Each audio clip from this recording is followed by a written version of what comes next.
이 방송은 BTS가 아직 못 본 방송이고 펭수가 아직 출연하지 않은 방송입니다.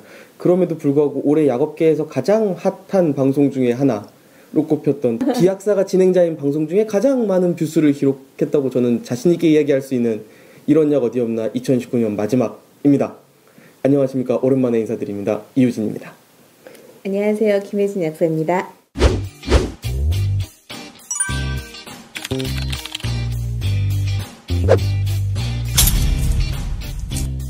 예, 제가 1회부터 8회까지 항상 똑같은 질문을 해서 이런 질문이 식상할 수도 있습니다만 그럼에도 불구하고 최근에 어떻게 지내셨는지요? 12월은 참 한가한 달이에요. 저한테는 강의도 많이 없어졌고 12월에는 다들 이제 휴가를 맞이하고 있기 때문에 저도 조금 약국에서 릴렉스하면서 약 정리도 하고 밀린 드라마도 보고 이러고 지냈죠. 약업계 1타 강사 아니십니까? 12월은 비수기입니다. 최근 하니까 참 생각나는 것들이 있죠. 연말입니다. 연말이 되면은 약국에서는 되게 재밌는 상황들이 여럿 펼쳐지는데 약국에서 약을 찾지 않는 분들이 있다라는 내용입니다. 최근에 저희 약사공론에서도 보도가 된 바가 있는데요. 네. 약국에서 달력 찾는 이들. 그렇죠. 이라는 컨셉이었습니다. 오늘은 그래서 짧게 약국에서 연말에 일어나는 일들 혹은 약국에서 있는 에피소드들을 간단하게 한번 이야기해보고자 합니다. 네. 일단 한번 제가 김 역사님께 한번 여쭤볼게요. 약국에서 달력 찾는 사람이 있었습니까? 굉장히 많으시죠. 이게 한 10월 말부터 등장하기 시작하십니다. 그분들이 이제 그룹화가 되어 있으세요. 그룹화. 1년에 이 연말에만 볼 수 있는 분들인데 10월 말부터 등장하기 시작하셔서 11월에 굉장히 빈도수를 높이다가 12월 초에 가장 초집중 마크를 당하게 됩니다. 아, 집중 마크라고 네. 하시면 이 약국을 자주 방문하신다는 말로 굉장히 정리를 할 수가 있는데 그렇죠. 사실 근데 약국이란 게 접근성이 워낙 가까워서 생기는 문제이기도 합니다만 달력 외의 것들을 찾으시는 분들도 혹시 있었습니까? 굉장히 많아요. 저희 약국 같은 경우에는 특히 약간 앞문과 뒷문이 좀 일자형으로 된 통로처럼 생긴 데라 그냥 지나가시는 분도 굉장히 많으세요. 제가 막 인사를 드려도 저를 보지 않고 앞을 향해서 막 직진을 하시는 분들도 계시고 그다음에 들어와서 휴지만 삭삭삭 가져가시는 분도 있으시고 물만 쫙 먹고 내려가시는 분도 있으시고 굉장히 다양하죠. 약국에서 제가 휴지 총판을 하면 참 좋겠다라는 생각을 지금 하곤 하는데요. 저는 실제로 팔고 있습니다. 근데 이런 얘기를 참 하다 보면은 왜 약국에 올까라는 질문들을 하거든요. 그 건물 근처에 그렇다고 편의점이 없는 것도 아닐 거고 그렇죠. 유난히 희한하게 건물 중에서도 특히 1층에 있는 곳 중에서는 특히 약국의 빈도가 높은데 이건 혹시 뭐 이유가 있는 걸까요? 저희 건물 같은 경우에는 1층에 지금 미용업체가 하나 있고 그 다음에 이제 동물병원이 하나 있고 금은방, 안경점, 식당 이런 식으로 이렇게 위치를 해 있는데 제가 생각해도 뭔가가 급해서 열린 화장실로 뛰어들어갈 때 휴지를 구하려고 문을 열 수 있는 게 약국이 가장 좀 쉽지 않나라는 생각을 하게 돼요. 근데 그게 왜 그럴까 곰곰이 생각을 해봤는데 아무래도 약국 문턱이 많이 낮기 때문이 아닌가. 약사님들이 아무래도 친절하게 환자분들을 응대하다 보니까 다른 서비스를 많이 제공을 하게 되고 그런 거에 환자분들도 좀 익숙해지고 길들여져서가 아닐까라는 생각도 하게 되고요. 그 다음에 사람들의 왕래가 굉장히 다빈도로 많이 오가면서도 너무 부담스럽게 크지 않은 장소 그런 것도 하나의 어떤 요인이 되지 않을까 생각을 합니다. 약국 특유의 복잡한 상품 구조나 이런 것들도 확실히 좀 영향을 끼치겠군요. 그렇죠. 너무 휑한데 들어가서 휴지를 빌리기는 좀 쑥스러울 수 있는데 뭔가 이게 손님들이 왔다 갔다 오가는 곳에 잠깐 문 열고 얘기할 때는 좀 편안하다고 느끼실 수도 있나 봐요.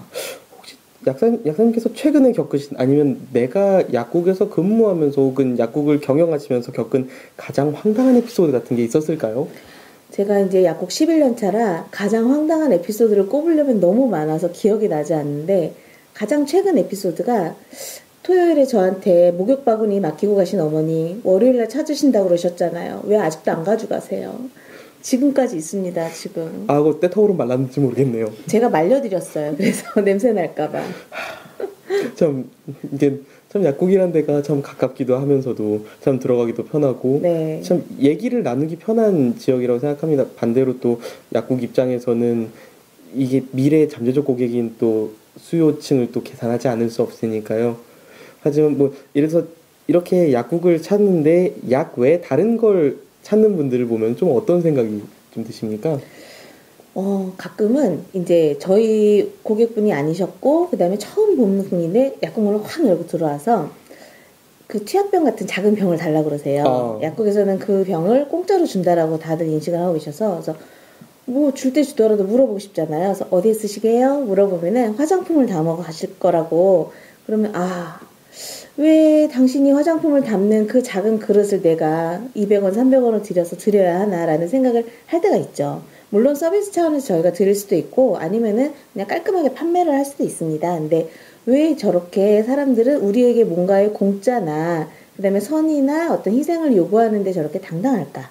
우리는 왜 그거를 거절하지 못하고 다 이렇게 해줄까라는 생각을 가끔 하기는 해요.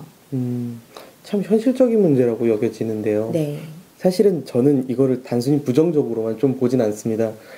가까운 이유도 있을 것이고, 약사라는 직업이 생각해보면 단순히 약을 파는 사람, 뭔가를 제공하는 사람 이외에 사람을 돕는다라는 어떤 근본적인 이미지가 맞아요. 있기 때문이라고 저는 긍정적으로 해석을 하고자 합니다. 오늘자로 일단, 이런 약 어디 없나가 마지막 회입니다. 실화입니다. 정말입니까? 뭐야? 얘기 안 들었잖아요. 올해 마지막입니다. 깜짝 놀랐습니다. 아니, 왜냐면 저도 이게 아직 제가 출연료 정산을 못 받았기 때문에, 올해 일단 8회입니다. 이게 수없이 많은 스토리들을 진행해 오시면서, 뭐, 느끼셨던 감정이나 어떤 반응 같은 게 좀 있으셨는지요? 일단은 처음에는 저희끼리 그냥 재미있게 얘기를 해보자라고 시작을 해서 누가 볼까 생각을 했었는데, 많은 뷰수를 이렇게 기록을 했다고 지난번에 얘기를 들었을 때 살짝이 기뻤고, 그 다음에 이 긴 촬영 동안 우리 기자님들 너무 바쁘셔서 회식 한번 못한 게 굉장히 마음이 아프고요. 우리 신년회를 꼭 하도록 하지요. 사실은 이 프로그램을 되게 오래 기획하면서 저희 PD 분께 말씀을 드렸습니다. 이게 처음엔 제가 안 할 줄 알고 시작했습니다. 마침 제가 김 약사님을 만나 뵙고 이야기를 하면서 이분이면 그래도 한번 이야기를 할 수 있겠다라는 생각이 들어서 진행했던 것이 벌써 8달, 9달을 이렇게 왔습니다. 내년에는 좀 더 재밌는 내용을 다룰 수 있도록 하면 좋을 텐데, 뭐 아쉬운 내용도 있고 좋은 내용도 있겠습니다만 2019년 조금이나마 지금까지 이런 약 어디 없나를 사랑해 주신 분들께 다시 한번 감사드리고, 2020년에도 좀 더 좋은 방송, 재밌는 방송으로, 펭수는 데리고 오지 못하지만 그래도 꿀잼 방송을 만들 수 있도록 김혜진 약사님과 열심히 노력하겠습니다. 오늘도 찾아와 주신 김혜진 약사님께 다시 한번 감사를 드리며, 저희는 2019년 마지막 화를 이렇게 장식하겠습니다. 시청해 주셔서 감사합니다. 연말 마무리 잘 하십시오. 출연료 정산 안 해주십니까?